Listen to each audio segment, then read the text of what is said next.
चुनाव से जुड़ी बड़ी खबर आपको बता दें, अब पहले चरण की वोटिंग में सिर्फ 2 दिन बचे हैं और इसको लेकर लगातार एनडीए जो है चुनाव प्रचार में जुटा हुआ है। देखने को मिल रहा है कि एनडीए के सबसे बड़े चेहरे प्रधानमंत्री नरेंद्र मोदी भी बिहार की धरती पर मौजूद है, जहां वो कई जनसभाओं को संबोधित कर रहे हैं लगातार, और रोड शो भी देखने को मिला है। इसी बीच विपक्ष जो है वो बौखलाया हुआ है। प्रधानमंत्री नरेंद्र मोदी जब कुछ बयान दे रहे हैं तो उसके कटाक्ष में विपक्ष भी लगातार बयानबाजी कर रहा है, हमला बोल रहा है, और तेजस्वी और खड़गे ने एक और बार फिर बौखलाहट को अपनी दिखाया हुआ है। इस मामले में ज्यादा अपडेट के साथ मेरे साथ जुड़ रहे हैं कैपिटल टीवी के executive editor Rajiv Singh ji. Sir, क्या है पूरा मामला? एक बार फिर प्रधानमंत्री नरेंद्र मोदी ने जब अपनी जनसभा को संबोधित किया तो उसके बाद तेजस्वी और खड़गे के बयान सामने आए हैं। देखिए, प्रधानमंत्री नरेंद्र मोदी जब भी बिहार की धरती पर आते हैं, और चूंकि इस समय तो चुनाव का सीजन है, तो मामला बहुत ही गर्म हो जाता है विपक्ष के लिए। उसे कहीं ना कहीं अपनी ज़मीन खिसकती हुई नज़र आती है, और ख़ास तौर पर उस विपक्ष के लिए ज़्यादा जब आप कुछ काम ना किए हों, आपका जो पास्ट हो बहुत ही ज़्यादा दागदार हो। पूरा मामला भी देखिए क्या है कि जब पीएम मोदी कल भाषण दे रहे थे तो उन्होंने एक बात कही कि नामांकन से एक दिन पहले राजद ने कांग्रेस के कनपट्टी पर कट्टा रखकर सीएम की कुर्सी या सीएम पद छीना है, चुराया है। सवाल ये है कि तेजस्वी यादव क्यों बिखरे हुए हैं? उनको तो ये बताना चाहिए कि बंद कमरे में क्या गुंडागर्दी नहीं हुई थी? क्या तेजस्वी यादव ने गहलोत के कनपट्टी पर कट्टा नहीं सटाया था? बिफरना क्या है? इसमें उनको सबूत रखना चाहिए, बताना चाहिए। और क्या वे इसलिए बिफर रहे हैं कि प्रधानमंत्री मोदी ने सच सच बता दिया? क्योंकि पीएम मोदी जब भी कुछ बोलते हैं तो बिना सिर पैर के नहीं बोलते हैं। उन्हें कहीं ना कुछ पता होता है, कहीं ना कहीं उनको क्लू मिलता है, तभी कुछ बोलते हैं। तो सबसे ज़्यादा रिस्पॉन्सिबिलिटी और जवाबदेही तो बनती है विपक्ष की, कांग्रेस की, और सबसे ज़्यादा तेजस्वी की, राजद की बनती है कि जो पीएम ने कहा, जितना बड़ा आरोप लगाया, तो उस पर ये बयान दें, इनको बोलें कि क्या बंद कमरे में क्या हुआ था? क्या असलहों का जखीरा नहीं था? क्या वहाँ कट्टे, जो बिहार वगैरह में कट्टे वगैरह की जो बात लोग करते हैं, जो चलते हैं, कट्टे नहीं थे, रिवॉल्वर नहीं थे? तो क्या दिक्कत है? अगर तेजस्वी यादव को इतना ही आपत्ति है तो ये बताए ना कि कट्टा नहीं था और उन्होंने गहलोत की कनपट्टी पर गन नहीं रखा था। क्योंकि देखिए, पूरा बिहार, पूरा भारत जानता है कि कैसे कैसे चीज़ें बदली हैं। सर, ये इसलिए इस तरीके की बयानबाजी कर रहे हैं क्योंकि इन्हें भी पता है कि पीएम मोदी की बात को जनता सुनती है, पीएम मोदी ने काम किया है, उसको जनता विश्वास करती है उन पर, और अगर वो ऐसा कह रहे हैं तो उसमें कुछ ना कुछ सच्चाई होगी। देखिए, हवाई अगर बातें आप नहीं करेंगे और आप ज़मीन पर काम करके बात करेंगे, दोनों का अंतर है। जो इस समय तेजस्वी यादव या राहुल गांधी कर रहे हैं, जो तालाब में कूद के छई छपा छई राहुल गांधी खेल रहे हैं, या तेजस्वी यादव उड़ंकू बने हुए हैं, हेलीकॉप्टर से उड़ते उड़ते, उनके बयान भी हेलीकॉप्टर की तरह रह रहे हैं, तो उनकी तुलना पीएम मोदी से नहीं की जा सकती। पीएम मोदी ने हज़ारों करोड़ की परियोजनाओं का सौगात दिया बिहार को, अभी भी सारी परियोजनाएं चल रही हैं, फ्यूचर में बहुत कुछ करने की उन्होंने बात कही है। तो इसमें और विपक्ष में बड़ा अंतर है, और इसीलिए विपक्ष को इस बात का डर है कि पीएम कुछ भी बोलते हैं तो जनता उनकी सुनती है, क्योंकि वो क्रेडिबिलिटी है उनकी जुबान की, उनकी बातों की। और मैं वही कह रहा हूँ कि जब आप सीट शेयरिंग के मुद्दे पे एक मत नहीं थे, फिर सीएम फेस पर एक मत नहीं थे, और लास्ट टाइम में एकदम जाकर ये हुआ कि चलो ठीक है अनाउंसमेंट कर देते हैं, वो भी बिहार की धरती पे आके। देखिए, 1 घंटे पहले भी, 20 मिनट पहले भी राजेश राम से पूछा गया तो जवाब नहीं दे पाए। एयरपोर्ट पे 40 मिनट पहले पूछा गया था पवन खेड़ा से, जवाब नहीं दे पाया कि चलिए प्रेस कॉन्फ्रेंस में सुनेंगे। तो मतलब उस समय तक तो बात कुछ और थी, प्रेस कॉन्फ्रेंस में आते ही अनाउंसमेंट हो जा रही है सीएम फेस की। तो क्या पीएम मोदी तो वही कह रहे हैं ना कि क्या कान पे, कनपट्टी पे भेजा उड़ाने की बात की गई थी गन रख के? और इनको बयान इसलिए इस पर देना चाहिए और बोलना चाहिए अनाप शनाप बयानबाजी के, पीएम पे हमला करने के बजाय, कि भाई आपकी संस्कृति क्या रही है? बिहार में जब शोरूम से गाड़ियाँ लूटी जाती थीं तो ये किसके दौर की बातें हैं? बिहार में जब कोई गाड़ी चुरा ली जाती थी किसी डॉक्टर की, तो किसके रेसिडेंस पर वो गाड़ी दिख जाती थी? और जब लालू यादव से कुछ पूछा जाता था तो फिर लालू यादव का जवाब क्या होता था? बिहार में जो फिरौती, जो अपहरण, जो हीनियस जो क्राइम्स थे वो किसके समय में सजा थे। 2004 में 4100 से अधिक अगर अपहरण की घटनाएं हुई तो बिहार में किसके समय में हुई।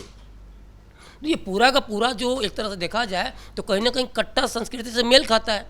दूसरी बात, मैं जो खड़गे साहब हैं वे भी काफ़ी हमलावर हैं, तो उनसे भी एक चीज़ पूछना चाहिए कि आपकी जो 3 राज्यों में सरकारें अब रह गई हैं सिमट के, तो वहाँ लॉ एंड ऑर्डर की क्या स्थिति है आप बताएं ना। फिर आप यहाँ बयानबाजी करें, क्या दिक्कत है भाई। जब कट्टा संस्कृति को लेके पीएम हमलावर हैं, वही चीज़ बता रहे हैं जो होता आया है और जो आप लोगों की कार्य संस्कृति रही है, तो इसमें बुराई कहाँ है। इनको तो पूरा बताना चाहिए कि भाई अब वो क्या सोच रहे हैं। तो पीएम ने बातें जो कही हैं वो यूं ही नहीं कही हैं, उन्होंने देखा है कैसा इतिहास रहा है, कैसे गौतम शिल्पी हत्याकांड से लेके न जाने कितने अपहरण मर्डर वगैरह कुछ छुपा नहीं है। और आज भी देखिए एक गाना वायरल हो रहा है लगातार इस समय कि आने दो, भोजपुरी में गाना है, उसकी हिंदी बोल में बता रहा हूँ, आने दो भैया को सत्ता में, कट्टा सटा के मैं तुम्हें उठा लूँगा। और ये गाने को लेकर सोशल मीडिया पे बात हो रही है कि तेजस्वी यादव के राजकाज की बात हो रही है। सर, जिस हिसाब से इतनी जोरों शोरों से एनडीए का प्रचार प्रसार चल रहा है, मोदी की रैली में इतनी भारी भीड़ जो है देखने को मिल रही है, इसी से विपक्ष की बौखलाहट जो है और बढ़ती जा रही है। ये भीड़ नहीं है शिवानी, ये हार है जो बता रहा है कि किस तरह से एनडीए को जिताने के लिए भीड़ उपस्थित हो रही है और किस तरह से ये भीड़ कहीं ना कहीं विपक्षी जो महागठबंधन है उसको लेकर कैसे ज़्यादा हमलावर है, कैसे वो चाह रहे किसी भी तरह से तेजस्वी यादव सत्ता में न लौटें। और ये राहुल गांधी भी नहीं चाहते हैं देखा जाए तो, क्योंकि शुरू से ही उन्होंने कभी भी अनाउंसमेंट नहीं किया सीएम फेस को लेके, और इसीलिए राहुल गांधी को कहीं ना कहीं अवॉइड करते हुए राजद ने भी उनको वो सीटें नहीं दी। जो भी है ज़बरदस्ती सीटें एक दूसरे से ली हैं, चाहे वो 61 सीट पे कांग्रेस लड़ रही हो, चाहे राजद अपनी सीटों पे लड़ रही हो 143 सीटों पे, लेकिन वो आपस की लड़ाई है इसमें भी, सीटों में भी। और ये मैं इसलिए कह रहा हूँ कि इस लड़ाई को आप देखें तो बाहर भी देखिए कि कैसे 11-12 सीटों पे आपस में ही ज़बरदस्त लड़ाई चल रही है और लोगों को समझ में नहीं आ रहा है किसके पक्ष में वोट करें, किसके पक्ष में हम प्रचार करें तमाम। तो ये जो बौखलाहट है ना अंदर अंदर, तो उसी को देख के ये हो रहा है कि भाई आखिर क्या करें। तो घूम फिर के इनको सीएम नीतीश मिल रहे हैं, पीएम मोदी मिल रहे हैं, कि कुछ ना कहो तो इसी फेस के इर्द गिर्द घूमते रहो और जो भी थोड़ा बहुत जो वोट हम हासिल कर सकते हैं गुमराह करके या फिर बरगला करके वो हम हासिल करें। तो ओवरऑल इसी की कवायद हो रही है। बात कहीं और है, जब पीएम मोदी जैसे ही कट्टे की बात करते हैं तो जंगल राज की बात करते हैं, और जैसे ही जंगल राज की बात आती है तो ये हो रहा है कि तेजस्वी मतलब जंगल राज पार्ट 2 का बिहार में आना। तेजस्वी का मतलब यहाँ जो भी फैक्ट्रियाँ आप देखिए, लोग कहते हैं फैक्ट्री क्यों नहीं नीतीश कुमार ने लगाया। सबसे पहले क्या होता है, इंफ्रास्ट्रक्चर को डेवलप करना। बिहार में सड़कें नहीं थी, बिहार में आपको चलने के लिए गांव में आप देखें गलियों में एकदम ऊबड़ खाबड़ रास्ते, बैलगाड़ियां तक नहीं चल पाती थी एक समय में। आज में सड़कें हैं, पानी तो खैर कहना ही नहीं बिहार में है ही, उसके अलावा हर घर नल पहुँच गया। इंफ्रास्ट्रक्चर डेवलप होने के बाद फैक्ट्रियाँ लगती हैं, ये तेजस्वी यादव को पता होना चाहिए, कांग्रेस को पता होना चाहिए, और इन्होंने तो सत्यानाश कर दिया था। अब जाके फैक्ट्रियाँ लगनी शुरू हुई हैं।